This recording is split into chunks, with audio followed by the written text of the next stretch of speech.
मैं कोई ना कोई तो चुनाव लड़ता है साथियों। हमारे परिचय माननीय एमएलसी साहब ने दिया साथियों, व्हाट्सएप पे चलता है, बाहरी है। तो मैं पहले तो अपना परिचय दे दूं आपको कि गोरखपुर से 20 किलोमीटर भटाटे ब्लॉक, वहां पर सोमा एक गांव है साथियों। मैं एक किसान परिवार का बेटा हूं जो 1999 से बहुजन समाज पार्टी की सेवा में अर्पित हूं।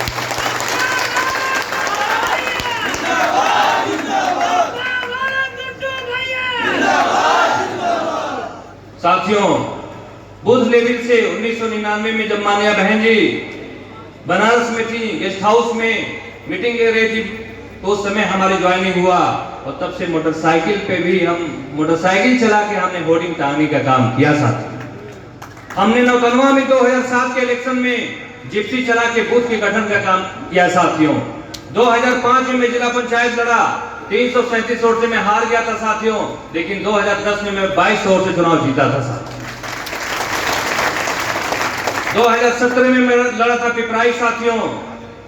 आप सबके आशीर्वाद, वहां की जनता का आज का भी, मैं अभी जब यहाँ मेरा टिकट हो गया तो मैं एक दिन मिलने गया था, मैंने कहा मेरी कोई गलती हुई तो मुझे माफ कर दीजिएगा, क्योंकि मैं जिंदा जब तक रहूंगा तब तक मैं पूरी तरीके से आपकी सेवा में अर्पित रहूंगा साथियों। मैं इसलिए बातें बता रहा हूं साथियों कि हम टिकट वाले नहीं साथियों। हमें माननीय बहन जी ने लोकसभा का इलेक्शन लड़ने के लिए भेजा साथियों। हमने आज तक एक सुई नहीं लिया पार्टी से, लेकिन हवाई जहाज से विवर के बहन जी ने हमें सम्मान दिया है। हमारे जैसे 1 लाख आफ्तावालन घूम रहे हैं, लेकिन आज अगर हम यहाँ से दिल्ली तक मेरा नाम है तो उसकी देन सिर्फ हमारी शेरनी बहन मायावती जी का है सर। हमेशा उन्होंने 2017 में मुझको बुला लिया था, 2019 का टिकट, पहला टिकट पूरे ऑल इंडिया का पहला टिकट हमें दिया था साथियों। अगर आपके आशीर्वाद से जीत हार तो मर्दों की बात है साथियों। कौन लड़ा मुझसे ये भी तो लोग पता करना, जो व्हाट्सएप पे लिखते हैं बाहरी है। लड़के जरा वहां से आ जाए तो मैं आज अपनी जबान से कह रहा हूं साथियों कि हम लोग टिकट वाले नहीं हैं। हमारी नेता ने हमें बुला के कहा कि तुम वहां से जाओ, क्योंकि आज का जो दौर है साथियों, ब्रांडिंग का जमाना है। भारतीय जनता पार्टी आज केंद्र में है, यहाँ पे राज्य में है।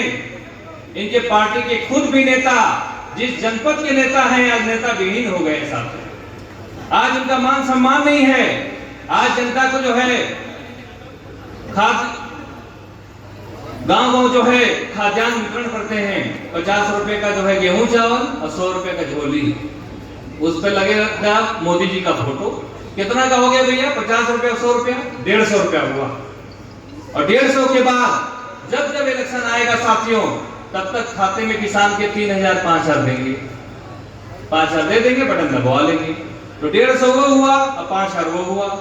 आप जोड़ लीजिए, बहुत होगा तो 200 रुपए पर आदमी पे आएगा। लेकिन पेट्रोल और डीजल, महंगाई और कमाई क्या है? हर घर लोग परेशान है साथियों। आप इंटरनेशनल लेवल पे आइए विदेशों में, वहां पे 50-60 साल का बूढ़ा भी होगा, मिलेगा तो उसका गाल लाल लाल रहेगा। हमारे नौजवानों का 31 साल के बाद झुर्री पड़ने लगा, क्योंकि हर घर में बेचैनी है, हर घर में परेशानी साथियों। मैं आपको विश्वास के साथ कहना चाहता हूं साथियों कि हम टिकट वाले नहीं खलीलाबाद में। हमारी नेता कह दे कि मोदी से टकराना है तो मुझको लड़ जाना पड़ेगा साथियों, हम भागने वाले नहीं हैं। और ये लोग छोड़ दें। मैं लड़ा हूं योगी आदित्यनाथ से वहां पे पिपराइच में, मैं लड़ा हूं माननीय जगदम्बिका पाल से साथियों, क्योंकि वो उस समय वो सांसद थे, उनका वो विधानसभा पिपराइच था। बहुत मजबूत आमने सामने जो है चुनौतीपूर्ण इलेक्शन हुआ। 7000 से मैं वोट हारा। जनता ने 5 साल सम्मान दिया भारतीय जनता पार्टी को।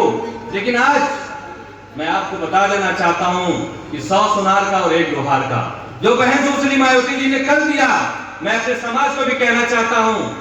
लोग कहते हैं समाजवादी पार्टी, अखिलेश यादव, मुलायम सिंह यादव, ये तो हम सुन रहे हैं। जब हम छोटे से थे हमारे नाना सिक्का तोलते थे मुलायम सिंह को। क्या मिला? 3 पीढ़ी हुआ, नाना मामा मामा लड़के, एक को सरकारी नौकरी नहीं कर पाए, क्योंकि इनकी क्षमता अपेक्षा की क्या है? हमारा वोट। और जब सरकार बनेगा तो सामने से लेके मुजफ्फरनगर तक आग से जलेगा। लेकिन बहन सुश्री मायावती ने जलवाया नहीं। लोग कहते हैं भारतीय जनता पार्टी के साथ सरकार बना ली थी। तो मैं ये कहना चाहता हूं साथियों कि जब बहन जी ने वसूल वाली हैं, जब तक केंद्र में भारतीय जनता पार्टी टकराई, बहन जी ने इस्तीफा देकर ठोकर मारने का काम किया केंद्र सरकार को। ये भी वसूल है बसपा में, लाइन आर्डर है बहन मायावती जी के वहां पे नहीं 38 लोग टिकट मांग रहे धक्का मुक्का। किसी ने कहा यहाँ पे हंगामा होगा, मैंने कहा किसी माँ की दूध नहीं पिलाई है कि आपका वाला के कार्यक्रम में हंगामा बेटा देगा। एक लाइन की बात सुन लो, मैं आ गया हूं, मैं 3 भाई हूं, 1 रुपया हराम है मेरे लिए साथियों। मैं अब मेरी ये जिंदगी की आखिरी विधानसभा है, मैं आपको विश्वास दिला दूं। मेरे अपने हिसाब से नेता हमें कहीं बैंक की बात अलग है, लेकिन मैंने घर ले लिया छोटा सा।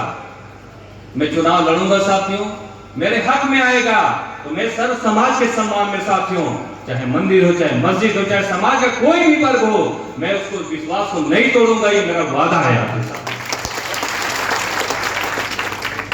बहुजन समाज पार्टी की जब सरकार बना तो गांव में लोग कहते थे मतलब रोडवा तो बनता दिया रहती है, रोलर चलता, लेबर भी काम पाता था, दुकान से सीमेंट भी बिकता था, छड़ भी बिकता था, 100-200 लोग काम करते थे। अब तो बिजनेस टू मीट हो रहा है। केशव मौर्य जी 5,000 करोड़ का काम दे रहे हैं, किसको? ऐसे आदमी दे रहे हैं जहां मशीन से सब काम हो जा रहा है। कभी जनता का हक नहीं सोचा उन्होंने। भारतीय जनता पार्टी के जितनी भी कार्य योजना है साथियों, इन्होंने जो हमारी बहन मायावती जी ने मेट्रो ट्रेन का एक्शन प्लान बहन मायावती जी ने बनाया, फिर सपा की सरकार आ गई तो भाई जब पास किसने किया? बहन मायावती जी ने किया। पूरे लखनऊ को लखनऊ कौन बनाया? बहन लंदन की तरह बनाया कि एक तरीके की दुकानें होगी, ये बहन सुश्री मायावती जी ने बनाया। सर्व समाज को सम्मान देने का काम किया साथियों। कभी कोई जानता था नहीं सर्व समाज के कोई मंत्री होगा? आज भले दूसरे पार्टी चले गए हो साथियों, अगर नेता बनाने के काम किया तो आदरणीय राम भुआल साहब को बहन जी ने विधायक भी बनाया और मंत्री भी बनाया। हम जिस क्षेत्र से चुनाव लड़के आए पिपराई से, स्वर्गीय जमुना जी जो है 9 बार चुनाव हारे थे साथियों, बहन मायावती जी ने टिकट दिया, विधायक भी बने और निषाद समाज का सम्मान बढ़ाया। एक उदाहरण नहीं है, चाहे जयप्रकाश निषाद जी हो, चाहे वो स्वर्गीय जमुना निषाद जी हो, चाहे राम भुआल निषाद जी हो साथियों, चाहे कुर्मी समाज में अगर जीएम सिंह से लेके चाहे लालजी वर्मा साहब, आज उनको अपनी लालच समझ में आती है। तो मैं उस ख्याल का नहीं हूं साथियों, मैं कैसे टिकट वाला हो सकता हूं? मैंने तो कहा कि अगर बहन जी कह दे कि कोई और चुनाव लड़ेगा तो पहला माला में डालने वाला आप भी हूं, क्योंकि हम आ जाएंगे तो हम डीएम और एसपी, यह हमारे लिए जी सब ऐसे वाला नहीं होगा, हमारा रिक्शे वाला भी होगा, उसको भी कलेजे लगाएंगे साथियों। क्योंकि हम आपको विश्वास दिला दूं कि हम 3 भाई हैं, हमारी खेती बाड़ी चाहे छोटे में हूं चाहे मैं बड़े में हूं, ये खलीलाबाद का एक सिक्का मैंने छूंगा, ये मेरा आखिरी जवाब है। हम दिल्ली में मजदूरी कर लेंगे साथियों। अब 2 मिनट और हम आज के परिदृश्य में बात कर लूं साथियों कि 2022 की पूरा प्रदेश महामारी और कोरोना और विकास सब आपके सामने है, कुछ बताना नहीं है। कोई ये कहते कि फलाने को वोट दे दीजिए, मेरा ये कहना है कि आप पार्टी और प्रत्याशी को परख के आप वोट दीजिए। आज जनता में बात ले जाइए कि बहन मायावती जी के समय में कम से कम ब्लॉक लेवल पे 10 ठेकेदार नजर आते थे, पता चले उनका पुलिया बना था, उनका नाली बना था। आज क्या बन रहा है? आज बिजनेस टू मीट हो रहा है केशव मौर्य जी के रूप चैम्बर में। आज योगी आदित्यनाथ जी से लोग बात ही नहीं कर पाते हैं, उनके मंत्री लोग नहीं बात कर पाते, हम कहां बात करेंगे? बहन सुश्री मायावती जी सरकार था तो मंत्री भी चटाई पे बैठता था, गांव का भी सेक्टर अध्यक्ष हमारा कुछ न कुछ काम करा देता था साथियों। तो वो दौर आने वाला है। अब लोग फिर भ्रमित करेंगे कि कहो कैसे बसपा सरकार बनी। आप कह दीजिएगा यूपी को 4 भागों में बांट दो, एक बुंदेलखंड है, एक रुहेलखंड है साथियों, एक पूर्वांचल है। आप यहाँ भी पूछिए कि भैया गोरखपुर क्या बा, तो लोग कहिए भैया सीधे चल जाओ गोरखपुर पड़ी, लेकिन मुरादाबाद में पूछिएगा बोलेगा लोग किले पे चले जाओ, किले पड़ेगा वहां से मुड़ जाना। दोनों के भाषा में अंतर ही नहीं है, तो दोनों के भाषा में वोट में भी अंतर होने जा रहा है। पश्चिम से पूरी तरीके से बीजेपी साफ हो रही है, आप रिपोर्ट ले लीजिए। भारतीय जनता पार्टी बहुमत में नहीं आ रही साथियों। और रही बात समाजवादी पार्टी का, क्या कहना साथियों, हर आदमी जबान पे अगर ये अखिलेश यादव, हमारे भी समाज को भ्रमित कर देते हैं लोग। हम तो कहते हैं सीना ठोक के कि एक नसीमुद्दीन सिद्दीकी जी हमारे वहां मंत्री थे, 18 विभाग के मंत्री थे। अगर चाहते तो अपने समाज को खड़ा करते, नहीं करते। हमारे नेता ने इनको दिया, वो नहीं खड़ा किए तो वो ढह भी गए। आपको मैं विश्वास दिला दूं कि समाजवादी पार्टी का जो स्ट्रक्चर है साथियों, अगले समाज के लोग मैं आपसे कहना चाहता हूं कि हमारा एससी समाज ये नहीं सोचता आफ्ताब कौन है कि फलाने कौन है, वो हाथी पे बटन दबा के घास देगा उठा को। ये रिपोर्ट यहाँ की नहीं, पूरे प्रदेश की रिपोर्ट है साथियों। तो मेरा अखिलेश समाज को अगर 2 मंडलों में एक मजबूत टिकट हमको आदरणीय जहीर भाई को बहन जी ने एक सम्मान देने का काम किया, संगठन से लेके टिकट से लेके तमाम चीजों में अखिलेश समाज को, तो यहाँ मैं अखिलेश समाज को आपसे गुजारिश करना चाहता हूँ साथियों कि लाख भरमित कर लें, लेकिन इस बार कुछ और होने जा रहा है।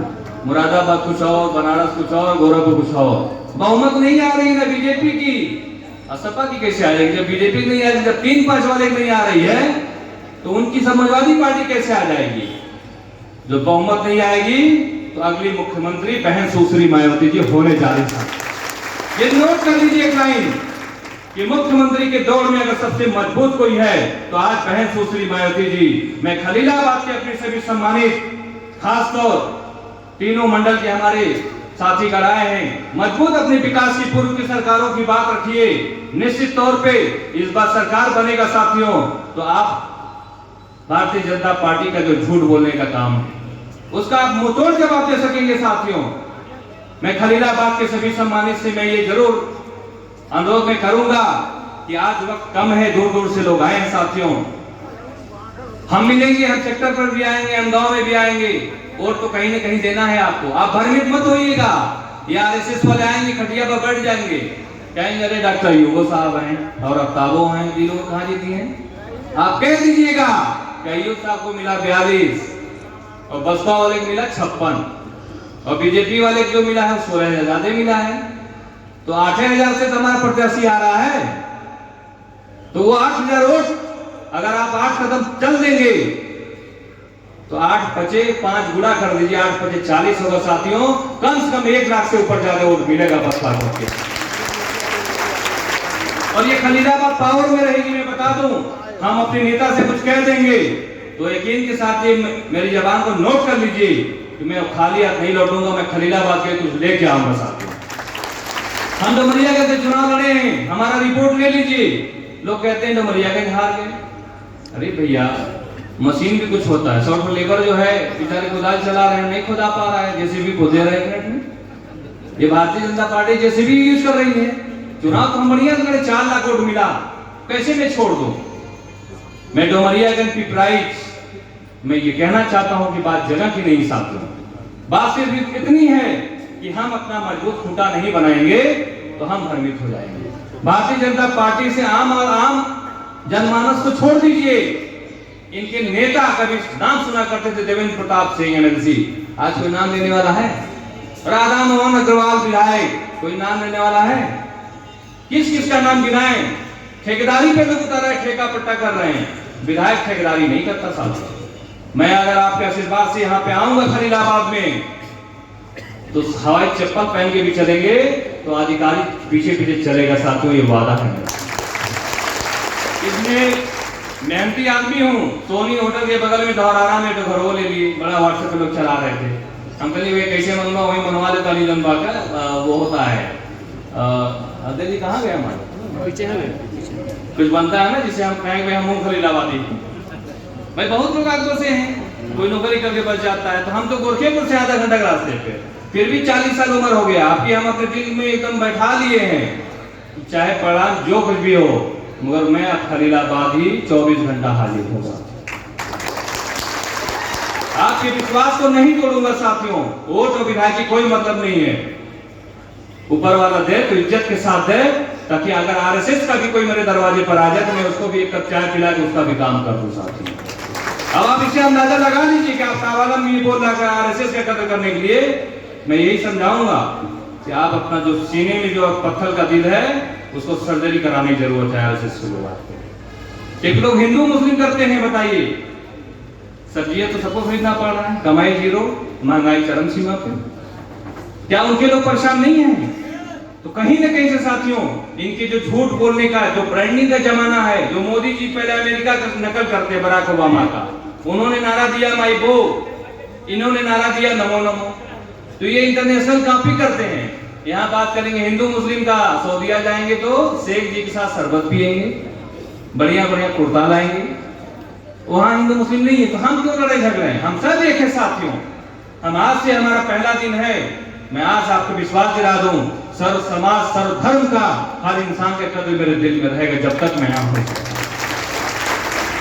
और साथियों, बहुत कुछ बातें हैं साथियों, निरंतर मीटिंग लगेगी, गांव-गांव दौड़ा होगा, आपको मैं आपके बीच में हूं, हमारे पत्रकार बंधु भी आए हैं। मैं आपसे आग्रह के तौर पे मैं जरूर कहना चाहूंगा कि आपको कार्यक्रम में विलंब होता है, लेकिन आज पहली मुलाकात हमारी है, दूर दूर से हमारी स्थिर मुलाकात होगी और हम निमंत्रण लेके अपने माननीय जिलाध्यक्ष से अनुरोध करेंगे, हम लोग जो अपने रिश्ते बनाएंगे वो अनोखे रिश्ते बनाएंगे, अनोखे रिश्ते बनाएंगे, क्योंकि चाहे पत्रकार बंधु तीसरी आंख होते हैं साथियों, हमारी पब्लिक हो गई, हमारी सरकार हो गई, हम तीनों जो है एक विकास के पटल पे एक रहेंगे साथियों। हमें कोई गिला शिकवा होगा, हम आपसे बात कर लेंगे। तो मैं आपका इस कार्यक्रम में स्वागत करने के साथ साथ आज आप आमंत्रित हैं। मैं ये कहना चाहूंगा कि पेपर में 4 लाइन लिखिएगा कि खलीलाबाद का जो प्रभारी माननीय बहन जी ने बनाया है, उसकी 1 लाइन की बात है कि विकास होना चाहिए। विकास अगर कोई करता है साथियों तो हम उसके साथ हैं साथियों। और 2022 का इलेक्शन है, 2022 के इलेक्शन में हम रणनीति बनाएंगे, क्योंकि 75 जनपद है साथियों। अगर एक जिले से 2 सीट निकल जाए कितना होगा? 150 सीट होगा, नहीं होगा? थोड़ा सा हम और मेहनत करते तो गुड़े 3 कर दीजिए, तो 7 तरीके कई, तो सर बहुमत आ जाएगा नहीं आ जाएगी? आ जाएगी। तो गुड़े 2 कर दीजिए, गुड़े 3 कर दीजिए। तो निश्चित तौर पर मैं बता दूं, गोरखपुर से धार बन गई साथियों, मुख्यमंत्री का सहारा है, लेकिन मैं विश्वास दिला दूं कि 4+ सीटें हमारी इस बार निकल रही है। आप ले लीजिए रिपोर्ट हमारा वहां पे, क्योंकि आज उनके लोग भी नाराज हैं बहुत। हमें सिर्फ अपनी बात रखना है। वो क्या करेंगे? हिंदू मुस्लिम बस बात कर रहे हैं, सारी बात तो पा जाएगा, फिर आंखों पे झुर्री पड़ने लगेगा। तो बड़ी सोच के साथ आए साथियों, क्योंकि हाउस में जब मेंबर जाएगा तो वो गांव के बारे में बोलेगा, लंदन के बारे में बोलेगा साथियों, तभी तो ये आइए सब ठीक रहेंगे। तो मैंने साथियों आप सबका आशीर्वाद जो अपेक्षित है मेरे लिए, हमारे मंचासीन, हमारे वरिष्ठ सभी माननीय जोन कोऑर्डिनेटर साथी हमारे बैठे हैं, हमारे सेक्टर अध्यक्ष से लेकर विधानसभा कमेटी, जिला कमेटी, हमारे बस्ती मंडल के तीनों जनपद से सभी जो साथी आज पूरी बारिश में आए हैं। मैं आज साथियों पूरी जिंदगी की मेहनत आज मुझे मिल गई, जो आज मुझे देखने को मिला। मैं साथी ज्यादा समय न लेके हमने अपना परिचय दे दिया। मैंने कोई झूठ नहीं बोला कि मैं खलीलाबाद तो मैं हूँ गोरखपुर का रहने वाला। 40 साल उम्र हो गया, 70 साल की जिंदगी होती है, अब 30 को बिताने का हमारा आ गया समय खलीलाबाद में। इसीलिए छोटा मकान लिया हूँ, 2 रोटी खाऊंगा और एक गांव में मैं पहुंचूंगा साथियों।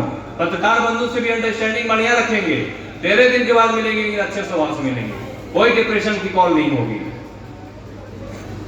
हमारे रिश्ते से मजबूत होंगे ताकि हम भी आदर सम्मान रहे, हम दोनों रहेंगे उसे, तभी तो जिंदगी का विकास कर पाएंगे। क्योंकि आप अगर बदलेंगे नहीं साथियों तो एक पीढ़ी जो है डैमेज हो रही है, दूसरी पीढ़ी भी डैमेज हो जाएगी, आपको समझना पड़ेगा। तो मैं सबका मंडल बस्ती के हमारे जो भी सम्मानित गण यहाँ उपस्थित हैं और हमारे गोरखपुर मंडल से हमारे साथी गण आए हैं, जो भी इस कार्यक्रम में उपस्थित हैं, मैं सबका दिल की गहराइयों से आदर सम्मान करते हुए मैं स्वागत करता हूं साथियों। और मैं धन्यवाद देता हूं अपने मानीपुर सांसद जी, हमारे बीच में बैठे मानीपुर विधायक जी, सभी जो हमारे वरिष्ठ हैं जिनसे बहुत कुछ सीखने को मिला है साथियों। और माननीय बहन जी हमारी नेता है, राष्ट्रीय अध्यक्ष हैं, उत्तर प्रदेश के साथ साथ बहुत सारे प्रदेश देखना पड़ता है। आज हमारे बीच में बैठे नेक्स्ट टू बहन जी हैं, ये इनके सामने हम जो काम करेंगे ये समझिए कि हम बहन जी के सामने काम कर रहे हैं साथियों। मैं सबका धन्यवाद अर्पित करते हुए, क्योंकि हमको इस लायक माननीय बहन जी समझा लो क्या टिकट लेकर, बहुत लोगों ने कहा फलाने टिकट करके लोग आओगे, हमने कहा नहीं, पार्टी बड़ी है, पार्टी समुंदर है हमारी, आप आइए। पता नहीं माननीय बहन जी आपको सांसद लड़ाए, आपको कहीं और लड़ाई भी रहेगी। हमको हमारी नेता कहते हैं कि तुम्हें सेक्टर पे काम करना, मैं स्वेच्छा से चला जाऊंगा साथियों। तो दिल बड़ा होना चाहिए साथियों, खलीलाबाद को आगे ले जाना है तो पॉजिटिव सोच के साथ दिल बड़ा करके हमें आगे आना पड़ेगा साथियों, सारे वर्ग को आगे आना पड़ेगा। मैं अपनी बात धन्यवाद शुक्रिया के साथ मैं यही खत्म करता हूं। और साथियों आज 2 तारीख का कार्यक्रम मंडल समीक्षा का सकुशल हो गया, इसके लिए सादर धन्यवाद सबको। 9 तारीख को हमारे लखनऊ में जो रैली होने जा रही है, रैली के माध्यम से विभिन्न स्थानों से आएंगे। इसकी रणनीति हम अपने जो खलीलाबाद के जनपद के साथी हैं, मैं उनके लिए स्पेशल कि इसके लिए हम लोग 4 को हम लोग बैठेंगे और 4 तारीख के बाद फिर जो है जब 9 का कार्यक्रम संपन्न हो जाएगा तो फिर हम लोग 14-15 को दशहरा है, 19 को बारह रिव्यूअल है। इन बीच में जो है अपनी पूरी रणनीति खलीलाबाद विधानसभा का मोमेंट कि कैसे हमें लड़ाई लड़नी है मजबूत तरीके से, संगठन को मजबूत दिशा देने का काम हम लोग करेंगे बैठक करके। मैं यही अपनी बात खत्म करता हूँ। जय हिंद, जय भारत, खुदा हाफिज़।